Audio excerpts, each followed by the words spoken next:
I'm your host, Logan123. You're joining me for Desire and Decorum, Chapter 14, Fight or Flight. A few days after your father's funeral, you hear the click of the lock on the far side of the door, followed by the Countess Henrietta's footsteps fading down the hall. No! Briar wiggles the door handle to no avail. She turns to you, her expression determined. She cannot do this! Briar, we have to get to London immediately. How could my own stepmother be so cruel? Are you kidding? The Countess thinks she has defeated me. She is sorely mistaken. Grip Briar by the shoulders and stare fiercely into her eyes. I shall fight for Edgewater. I shall fight for the future my father wanted, both for myself and for the estate. I'll not be bested so easily. Well, before we're able to do anything about the Countess or the will, we need to find some way out of this room. Do you have a key? I am an absolute fool. I cannot believe I forgot. She reaches into her apron pocket and digs around. She looks at you, eyes wide. It's not here. Oh, and here I thought that'd be too easy. Perhaps it fell out somewhere. Let's search the room. Briar crouches down and lifts the edge of the rug, examining the space beneath. You survey the room. I should look under the mattress, inside every drawer, between the settee cushions. You pull all the cushions from the settee onto the ground, giving each a thorough looking over. It isn't here. I should look inside every drawer. You approach the chest of drawers and open each and every drawer, rifling through the contents. Naught but clothing and old letters. I should look under the mattress. Move to the side of the bed and heave the mattress up off the frame. Nothing. Finally, turn back to Briar, who now crouches at the far end of the rug, drops the corner and looks at you. I hope fortune has favored you better than it has me. I think Countess Henrietta is fortune's chosen one today. I found nothing. Perhaps, rather than luck working to advance it was deceit. I would bet a month's wages that witch stole the key. An urgent rap comes at the door, followed by a familiar voice. Excuse me. Lady Bella, are you in there? Mr. Harper, yes, we are trapped inside. I suspected something was amiss when Countess Henrietta requested an urgent carriage to London. I took the liberty of preparing a horse for you, as a precaution. How about open the door first? Oh, Mr. Harper, what would I do without you? As of yet, not a thing. Not until we find a way out of this room. Okay, then we must tie together the bedsheets, break down the door, pick the lock. I should be quite surprised to find a lady in possession of such a skill. Perhaps, but what of a lady's maid? Briar smiles and plucks a pin from her hair. She begins using it to wrest the lock open. All of our days trying to gain access to Mother's locked liquor cabinet, and I forgot a lock is no match for me.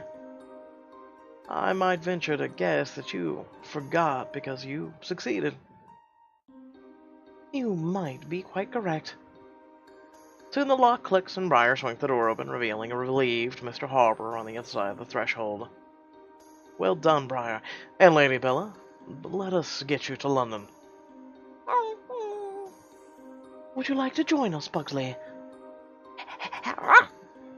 All right, then. Hold tight for a moment. You pluck a pillow off the floor and slide it out of its fabric case. You tie the ends around the shoulders and lift Pugsley into the resulting sling. There. How's that? You rush through the halls, down the grand staircase, and out onto the grounds. So we're gonna ride a horse with a dog and a sling. Okay. I tied the horse up just over there. He directs you across the lawn where a horse awaits. You waste no time in mounting it. Just one horse. I suppose that means we're sharing, then? Aye, I felt it prudent to be quick. However what? It would be worth my effort to prepare another horse so that I might accompany you. The road can be dangerous for any who travel unattended. And particularly for those with enemies. A shadow passes over Mr. Harper's eyes. My thoughts precisely. I would gladly ride with you to see you safely to London, and then diamond choice. I may be able to offer distraction, perhaps even comfort in this difficult time. Accept Mr. Harper's offer to bring him with you to journey to London and for a chance to improve your relationship. See, notice that? Not, he's going to protect you, because he most likely isn't. Leave Mr. Edgewater, or Mr. Harper at Edgewater. I appreciate your generous offer, Mr. Harper, but I'm certain that Briar and I can manage on our own. You are the most capable woman I know. If anyone can keep herself out of harm's way, it is undoubtedly you. And what am I? Chopped liver? Hardly. I would request that you keep our Lady Bella out of trouble, but I have a feeling that it will be the other way around. I'm sure the Dowager Countess will request a carriage to London soon, so I will be close behind you. Briar mounts up behind you, settles in for the long ride. Right then, are we ready? Briar opens her mouth to respond, but stops when the front door to the manor opens, revealing the Dowager Countess. My dear Bella, what in heaven's name is this? Lady Grandmother, London. Father's will, no time to explain.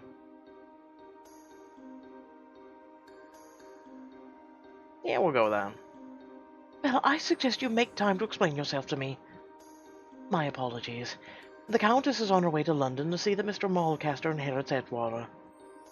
My lady, we must make haste so that we can reach London in time to stop her. You catch the hint of a smile on your grandmother's face. In that case, Godspeed on your journey. Were I in any shape for riding, I would join you myself. As it stands, I will simply have to join you once a carriage has been prepared. You nudge your horse with your heels, urging her into a flying pace.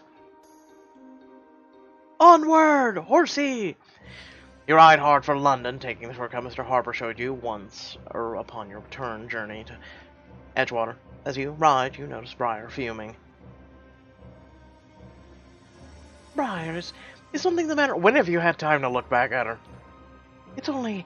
I'm simply furious at the Countess Henrietta for treating you this way. She should consider herself lucky to have you as a stepdaughter. And anyway, whatever happened to the idea of gentlefolk was supposed to be, well, gentle? You're right.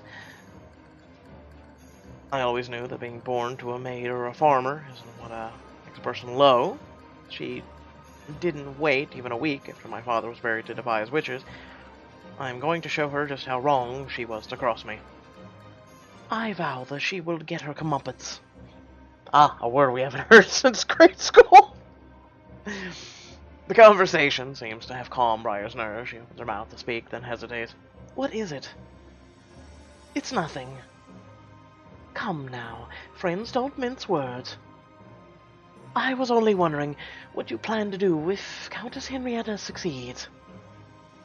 I suppose I'll...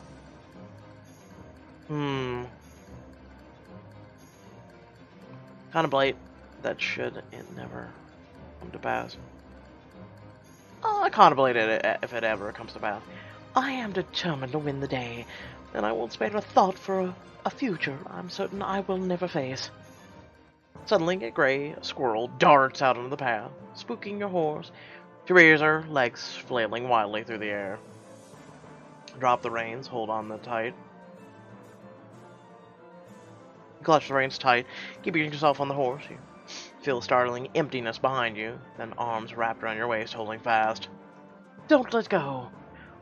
Soon your horse calms down, and no one is any worse for wear. A horse got spooked by a squirrel. We're all doomed. Check inside the sling tied around your neck and peeking for Pugsley. Oh, I know it was scary for me as well. Ooh is a brave little doggy. You are the bravest little pug in the world, Mr. Pugsley. Ruff! Resume your steady pace along the trail. As day fades into night, you take a sharp turn onto the main road from Edgewater to London, and find Mr. Castor riding towards you. Calm down, boy. It's only Mr. Castor. Mr. Malcaster, I shouldn't have thought to find you here, of all places. I was journeying with my mother, but she sent me back to ensure that you stayed at Edgewater and can't interfere with her plans. Mr. Malcaster, you are not but your mother's puppet. My mother believes in my claim to Edgewater, and I believe in my duty to protect it from danger. Briar leans close, only you can hear. Bella, you know that Mr. Malcaster and I have a flirtation, I suppose. I could talk to him, if you would like. I believe he holds me in esteem. Do you think he would let us? It feels free the same way. I don't know whether his feelings are true, but I know what mine are. I know him to be a kind man. Even if he does not truly care for me, he may be convinced to see your side of things. We have been nice to this prick the whole entire book, and I'm tired of it. Her gaze passes from me to Mr. Marlcaster. I don't want either of you to get hurt. Either of you. And I don't think he would want me to be hurt either. At least, I hope he wouldn't. Accept Briar's offer in this exclusive scene for a chance to improve your relationship with Mr. Marlcaster and encourage him and Briar. Now, we have been nice to this prick the whole entire book. If it doesn't make a difference now, I don't give a shit.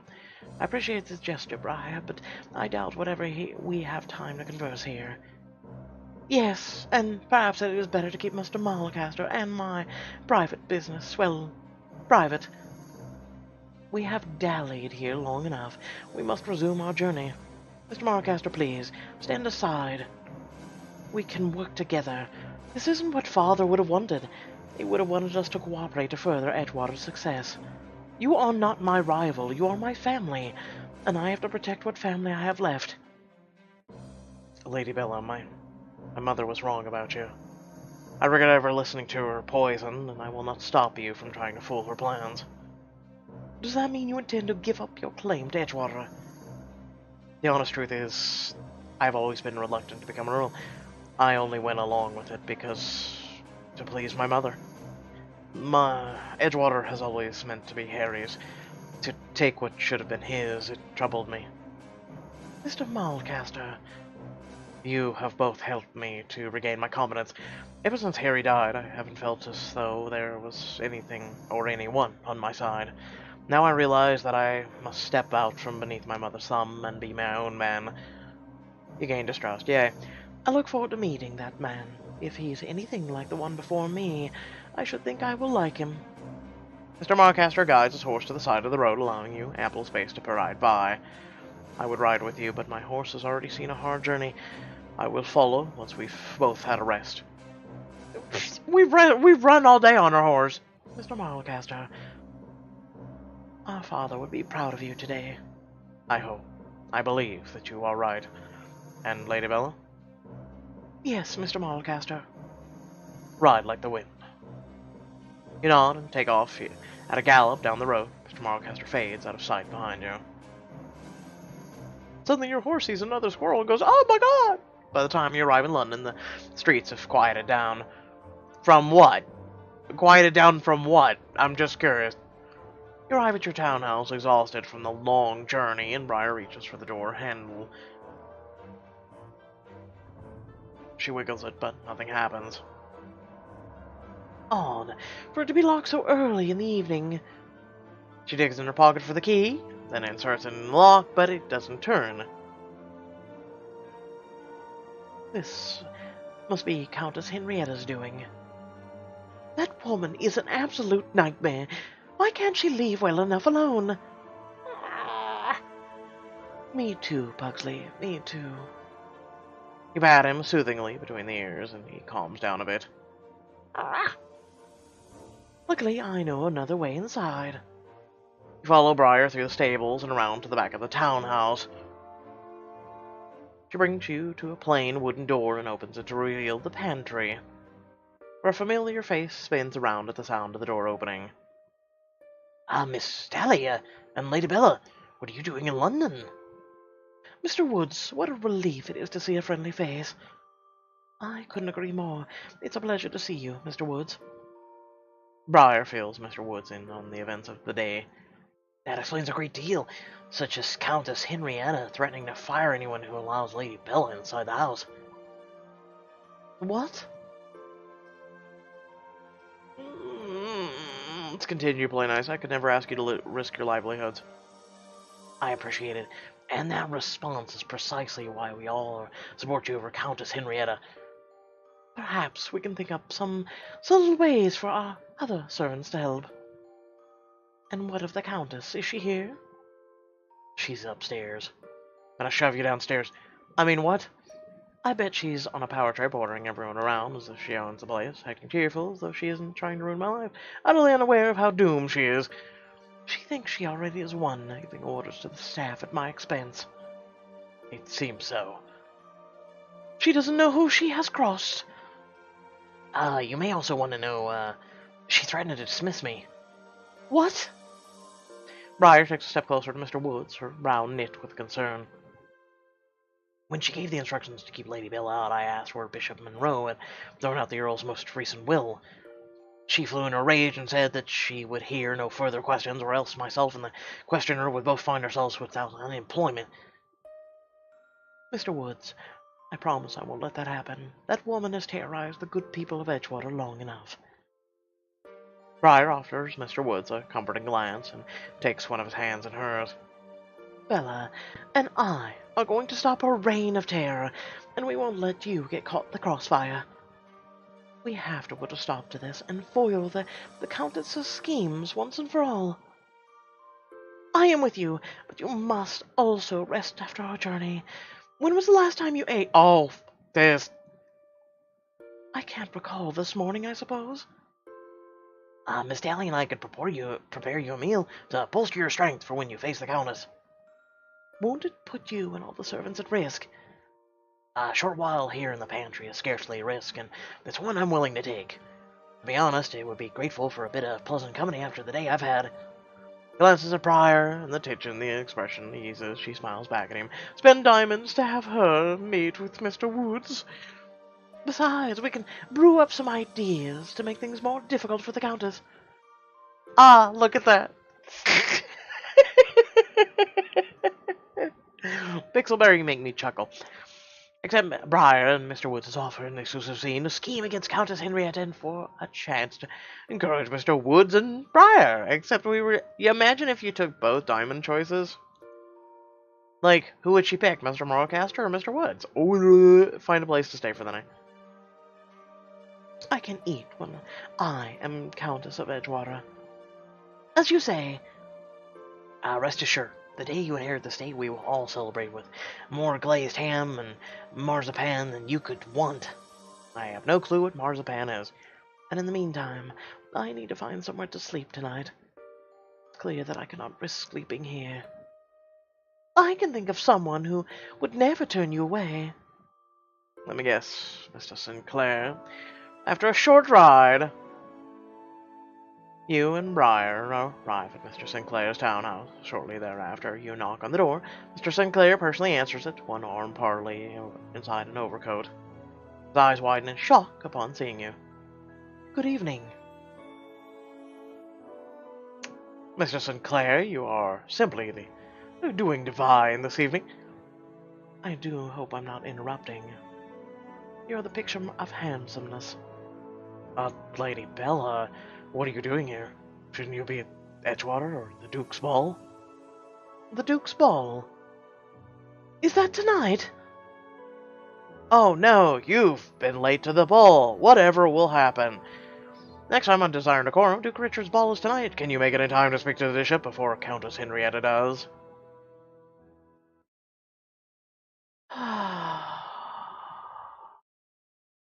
Allow the words to escape my lips. Whatever. Anyone else want to raise their hand and go, boy, I can't wait for this book to be over? Me? With that being said, I hope y'all did enjoy the video. Remember to like, share, and subscribe. And down description below, links to social media, Discord, and a few links to support me and my content. Today, by the way, is Wednesday. Yes, Anima, Elementalist, and all the other books are coming out. And yes, I'm doing this right before it all happens. Oh, God, save me. Without further ado, thank you all for watching, and I'll catch you all in the next video. Peace.